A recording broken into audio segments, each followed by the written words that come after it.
Assalamualaikum warahmatullahi wabarakatuh. Selamat datang kembali Sobat Rumi.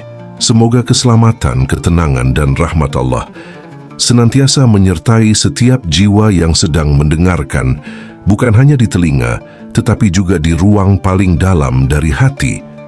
Pada momen ini, mari sejenak melambat, melepaskan hiruk-pikuk pikiran, dan memberi ruang bagi perenungan yang lembut, tanpa paksaan, tanpa tuntutan, hanya kehadiran. Shalawat adalah kata yang akrab di lisan banyak orang. Ia sering dilantunkan dalam doa, dalam majelis, dalam nyanyian yang indah dan menenangkan. Namun di balik keindahan suara itu, barangkali ada satu pertanyaan yang jarang disapa dengan pelan. Apakah salawat hanya diminta untuk diucapkan, ataukah ia sedang mengajak untuk dihidupkan? Apakah salawat cukup berhenti sebagai bunyi, atau ia ingin menjelma sebagai sikap hidup? Allah tidak dibatasi oleh bahasa, tidak pula oleh getaran suara. Allah Maha mengetahui apa yang terlintas di hati, bahkan sebelum kata-kata terbentuk. Maka ketika salawat dilantunkan, bisa jadi yang sampai bukanlah indahnya lafaz, melainkan keadaan batin yang menyertainya. Hati yang tunduk, jiwa yang jujur, dan kesadaran yang lembut, itulah yang lebih dahulu dibaca oleh Allah. Para sufi sejak lama mengingatkan bahwa jalan menuju Allah bukan pertama-tama soal banyaknya ucapan, melainkan tentang kejernihan akhlak. Rumi, seorang pecinta kebenaran, pernah menyiratkan makna yang dalam. Jika ingin melihat kehadiran ilahi dalam kehidupan manusia, lihatlah akhlak Nabi Muhammad, bukan rupa fisik, bukan sejarah semata, melainkan cara hidup yang jujur, amanah, terbuka, dan bijaksana. Nabi Muhammad dihadirkan bukan hanya sebagai pembawa risalah, tetapi sebagai cermin fitrah manusia yang paling bening. Dalam dirinya, nilai-nilai langit menjelma menjadi laku bumi. Kejujuran yang tidak terbelah, amanah yang tidak dikuasai ego, penyampaian kebenaran tanpa kepentingan tersembunyi, dan kecerdasan yang lahir dari kejernihan batin. Inilah akhlak yang membuat cahaya ilahi tampak dalam kehidupan nyata. Di titik inilah salawat menemukan makna batinnya. Shalawat bukan sekadar permohonan agar Nabi disanjung, karena kemuliaan beliau tidak bertambah oleh pujian manusia. Shalawat adalah cara hati menyelaraskan diri dengan jalan hidup Nabi. Ketika kejujuran dijaga meski sulit, ketika amanah dipikul meski berat, ketika kebaikan diberikan tanpa pamrih, disitulah salawat sedang bekerja, tanpa suara, tanpa sorotan. Berbuat baik kepada sesama, menahan diri dari menyakiti, memberi tanpa berharap kembali, memaafkan tanpa merasa lebih tinggi, semua itu adalah salawat yang hidup. Karena pada saat itu, kehidupan berjalan searah dengan fitrah, sejalan dengan nilai-nilai kenabian. Tidak ada jarak antara ibadah dan keseharian, tidak ada sekat antara doa dan tindakan. Lafaz salawat tetap indah dan mulia. Ia adalah pintu pengingat dan penuntun bagi banyak hati, namun pintu diciptakan untuk dilalui, bukan untuk dihuni selamanya. Ketika solawat dilafazkan, tetapi akhlak tidak bergerak, barangkali solawat masih menunggu untuk diturunkan dari bibir ke perilaku. Dan ketika akhlak telah bergerak, salawat sedang mengalir bahkan saat lisan terdiam. Maka pembahasan ini bukan untuk mengurangi, apalagi meniadakan apa yang telah dijaga oleh tradisi. Pembahasan ini hanya mengajak kembali ke kesederhanaan bahwa salawat yang paling dalam adalah salawat yang menjelma menjadi cara hidup. Ketika hidup semakin jujur, semakin lembut, dan semakin selaras dengan fitrah, disitulah salawat terus berdenyut, menjadi napas, menjadi laku, menjadi jalan pulang kepada Allah. Shalawat sering dipahami sebagai lantunan. Ada nada, ada irama, ada keindahan suara yang menggetarkan perasaan. Tidak ada yang keliru dengan itu. Suara yang indah dapat menenangkan jiwa, dapat melembutkan hati, dan dapat mengingatkan kembali kepada Allah.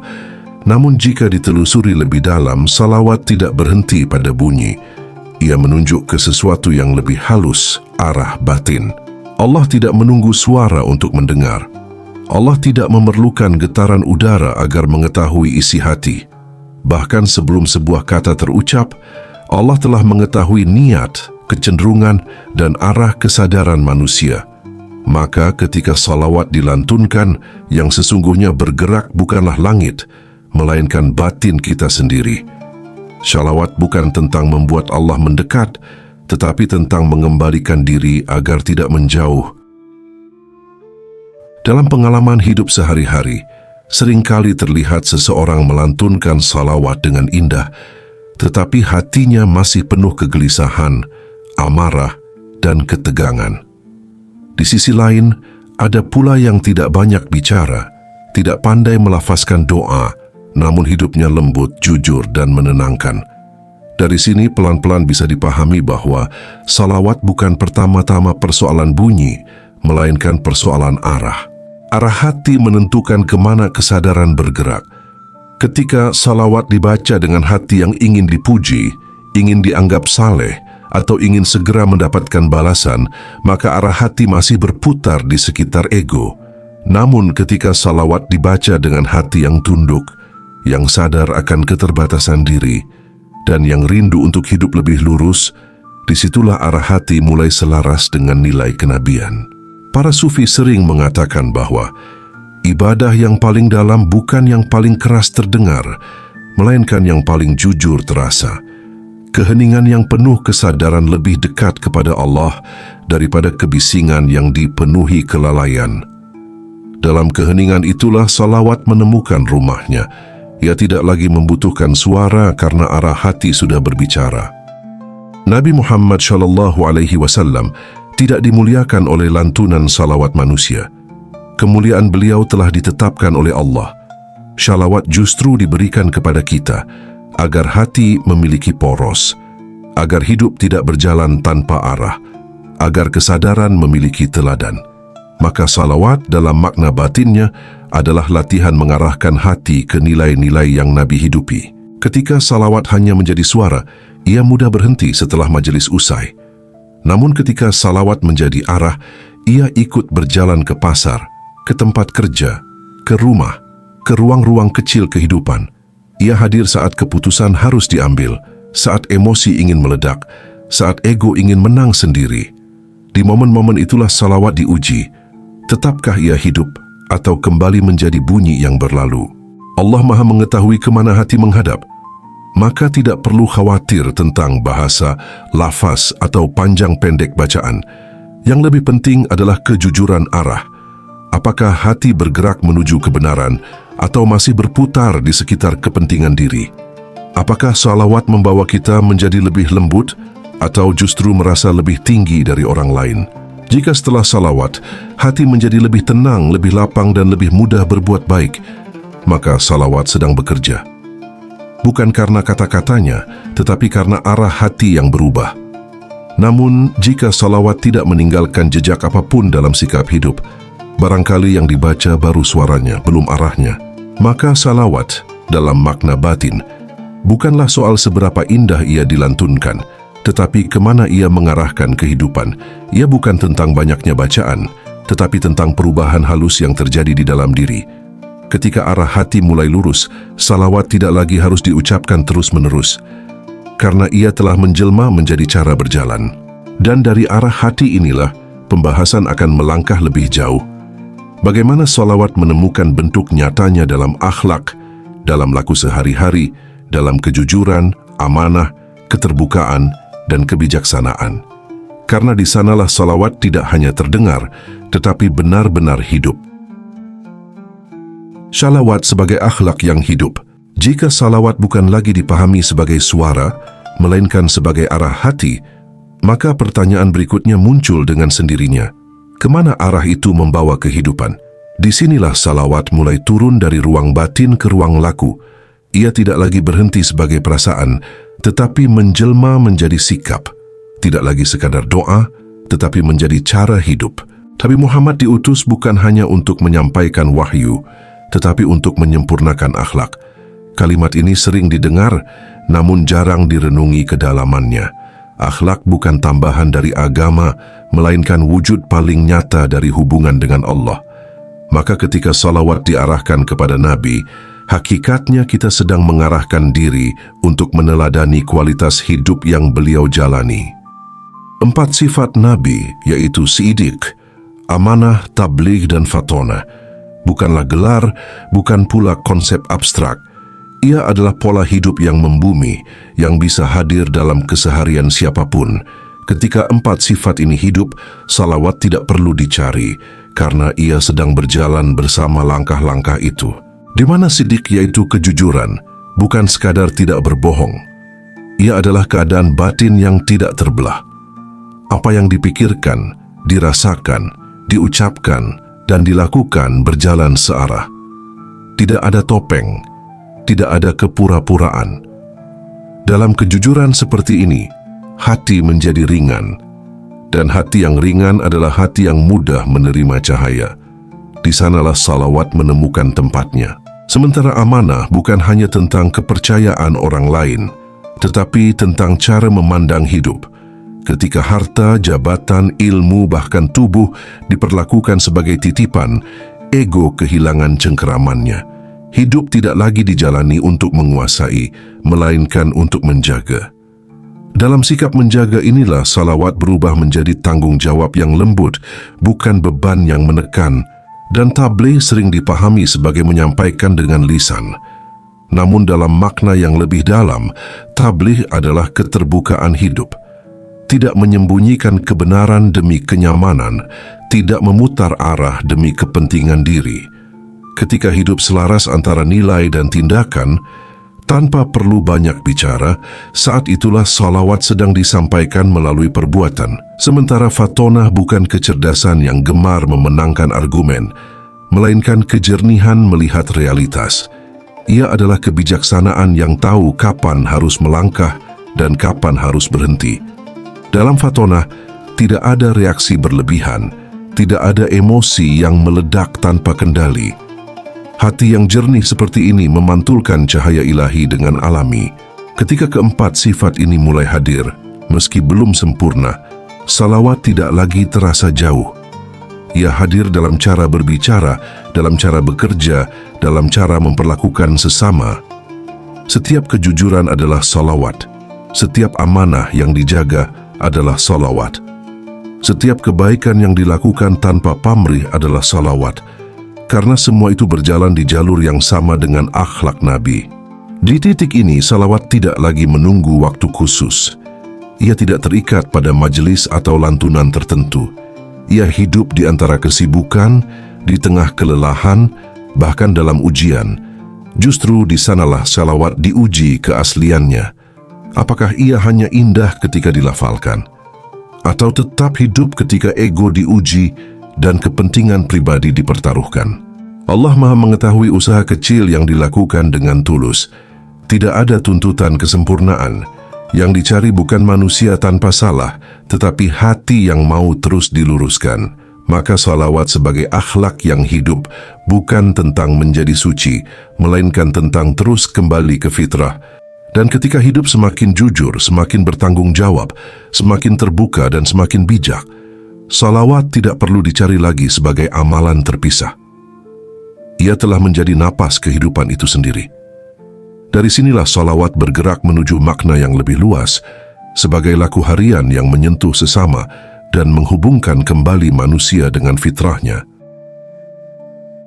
Ketika salawat telah dipahami sebagai arah hati dan mulai hidup sebagai akhlak, maka ia secara alami mencari jalannya sendiri untuk turun ke dalam tindakan. Di titik ini, salawat tidak lagi dimaknai sebagai sesuatu yang ditambahkan ke dalam hidup, melainkan sebagai cara hidup itu sendiri. Ia hadir tanpa perlu disadari, mengalir mengikuti kejernihan batin. Salawat yang hidup tidak selalu tampak agung. Ia justru sering hadir dalam hal-hal kecil yang luput dari perhatian. Cara mendengar orang lain tanpa memotong pembicaraan, kesediaan menahan diri saat emosi ingin meledak, pilihan untuk tidak membalas keburukan dengan keburukan. Semua ini bukan kebetulan. Inilah salawat yang telah menjadi gerak batin. Dalam kehidupan sehari-hari, ego sering ingin diakui, ingin dipuji, ingin dianggap benar. Namun salawat yang sejati tidak bergerak di wilayah itu. Ia bekerja dalam diam. Ketika kebaikan dilakukan tanpa keinginan dilihat, ketika memberi tanpa berharap balasan, saat itulah hati sedang berjalan di frekuensi kenabian. Bukan karena ingin menyerupai Nabi, tetapi karena fitrah sedang kembali ke tempat asalnya. Shalawat juga hadir dalam cara memandang sesama manusia. Tidak lagi dilihat sebagai lawan, pesaing atau ancaman, melainkan sebagai sesama makhluk Allah yang sedang menempuh perjalanannya masing-masing. Dari pandangan ini lahir empati, dan empati adalah salah satu bentuk salawat paling halus, karena ia menahan tangan untuk menyakiti dan membuka ruang untuk memahami. Dalam bekerja, salawat menjelma sebagai ketulusan. Pekerjaan tidak lagi sekadar alat mencari hasil, tetapi ladang pengabdian. Setiap tugas dikerjakan dengan sungguh-sungguh, bukan karena pengawasan manusia, melainkan karena kesadaran bahwa Allah Maha Melihat. Ketika kesadaran ini hadir, kerja menjadi ibadah tanpa perlu dilabeli apapun. Dalam keluarga, salawat hidup sebagai kesabaran. Tidak semua kata perlu dibalas, tidak semua luka perlu diperpanjang. Kesediaan untuk mengalah demi menjaga keutuhan, bukan karena lemah, tetapi karena cinta, adalah salawat yang jarang disadari nilainya. Disinilah akhlak Nabi benar-benar berakar, bukan di mimbar, tetapi di rumah. Bahkan dalam menghadapi ketidakadilan, salawat tidak berarti pasrah tanpa sikap. Ia hadir sebagai keberanian yang jernih. Menyampaikan kebenaran tanpa kebencian, menegakkan keadilan tanpa kehilangan kemanusiaan. Ini bukan perkara mudah, tetapi disinilah fatonah menemukan bentuknya dalam realitas. Ketika salawat menjadi laku sehari-hari, hidup tidak serta-merta menjadi ringan. Ujian tetap ada, luka tetap mungkin terjadi. Namun ada satu hal yang berubah, cara menyikapinya. Reaksi digantikan oleh kesadaran, keluhan digantikan oleh pemahaman. Dan dari pemahaman itu, lahir ketenangan yang tidak tergantung pada keadaan luar. Pada tahap ini, salawat tidak lagi diminta sebagai jalan keluar, melainkan menjadi jalan itu sendiri. Bukan untuk menawar takdir, tetapi untuk menjalaninya dengan utuh. Setiap langkah yang selaras dengan nilai kebenaran adalah salawat. Setiap pilihan yang menjaga kemanusiaan adalah salawat. Inilah salawat yang tidak terikat waktu dan tempat. Ia hadir di pasar, di jalan, di tempat kerja, di ruang sunyi, dan di tengah keramaian. Ia tidak membutuhkan suara karena telah menjadi sikap, tidak membutuhkan lafaz karena telah menjelma menjadi cahaya dalam perbuatan. Dan ketika salawat telah menjadi laku sehari-hari, kehidupan perlahan kembali ke keseimbangannya. Batin dan lahir tidak lagi terpisah, doa dan tindakan tidak lagi berjarak. Di sanalah salawat menemukan bentuk paling jujurnya, hidup yang selaras dengan kehendak Allah. Namun selama ini salawat sering dikaitkan dengan rezeki, kelapangan hidup, kemudahan urusan, bahkan kekayaan. Banyak orang mengamalkannya dengan harapan tertentu. Tidak ada yang keliru dengan harapan, karena manusia memang hidup dengan harap. Namun persoalannya menjadi berbeda ketika salawat diposisikan sebagai alat tukar, seolah-olah ia adalah transaksi antara manusia dan Allah. Dalam makna batin, salawat tidak bekerja seperti kontrak sebab akibat yang kaku. Ia bukan rumus matematika. Ketika sekian kali dibaca, lalu hasil tertentu harus datang. Cara kerja salawat jauh lebih halus. Ia bekerja di wilayah batin, tempat niat, cara pandang dan sikap hidup terbentuk. Dari sanalah perubahan nyata bermula. Ketika salawat dipahami sebagai penyelarasan dengan akhlak Nabi, maka perubahan pertama yang terjadi bukan pada dunia luar, melainkan pada cara melihat dunia. Hati menjadi lebih tenang, pikiran lebih jernih, emosi lebih stabil. Dalam keadaan batin seperti ini, keputusan yang diambil menjadi lebih tepat, langkah yang diambil menjadi lebih terarah. Dari sinilah rezeki menemukan jalannya. Rezeki dalam pandangan batin tidak selalu berbentuk materi. Ia bisa hadir sebagai kesehatan, hubungan yang harmonis, pikiran yang lapang, atau kesempatan yang sebelumnya tidak terlihat. Banyak pintu rezeki tertutup bukan karena Allah menahannya, tetapi karena hati terlalu sempit untuk melihatnya. Shalawat membuka kelapangan itu. Ketika sifat siddiq hidup, seseorang tidak lagi menipu diri sendiri. Ketika amanah tertanam, kepercayaan tumbuh dari sekitar. Ketika tabligh hadir, komunikasi menjadi jernih. Ketika fatonah bekerja, kebijaksanaan memandu langkah. 4 sifat ini secara alami membentuk kehidupan yang lebih tertata. Inilah sebab batin mengapa salawat sering dihubungkan dengan kemudahan dan keberlimpahan. Dalam dunia kerja dan usaha, salawat yang hidup sebagai akhlak menciptakan reputasi yang baik. Kejujuran menarik kepercayaan, ketulusan membuka relasi, kesabaran menjaga keberlanjutan. Semua ini adalah bentuk rezeki yang tidak datang tiba-tiba, tetapi tumbuh perlahan dan kokoh. Salawat tidak memanggil rezeki dari langit secara ajaib, tetapi menyiapkan batin agar layak menerimanya. Banyak doa tidak terkabul bukan karena kurang kuat lafaznya, tetapi karena batin masih bertentangan dengan nilai yang diminta, menginginkan kelapangan namun masih memelihara dengki, mengharap keberkahan namun masih enggan berbagi. Salawat bekerja dengan melunakkan pertentangan ini. Ia menyelaraskan keinginan dengan kesiapan batin. Ketika salawat dibaca dengan kesadaran, ia menurunkan kecepatan hidup. Dari tergesa-gesa menjadi tenang, dari reaktif menjadi reflektif. Dalam ketenangan inilah intuisi bekerja, petunjuk terasa lebih jelas, dan pilihan hidup menjadi lebih tepat. Kelapangan yang dirasakan bukan karena masalah hilang, tetapi karena hati tidak lagi sesak menghadapinya. Inilah mengapa para ulama dan sufi tidak memisahkan salawat dari adab. Mereka memahami bahwa salawat tanpa perubahan akhlak hanya berhenti sebagai suara. Tetapi salawat yang mengubah cara hidup akan mengubah apa yang datang dalam hidup. Bukan karena Allah perlu diyakinkan, tetapi karena diri sendiri sedang disiapkan. Pada akhirnya, salawat bukanlah permintaan agar hidup bebas dari ujian, melainkan doa agar batin cukup lapang untuk menjalani apapun yang Allah tetapkan. Dan dalam kelapangan itulah, rezeki menemukan bentuknya yang paling sesuai dengan kebutuhan jiwa. Dari seluruh pembahasan ini, perlahan terlihat bahwa salawat bukanlah sekadar bacaan yang diulang, juga bukan sekadar ritual yang berdiri sendiri. Salawat adalah jalan penyelarasan.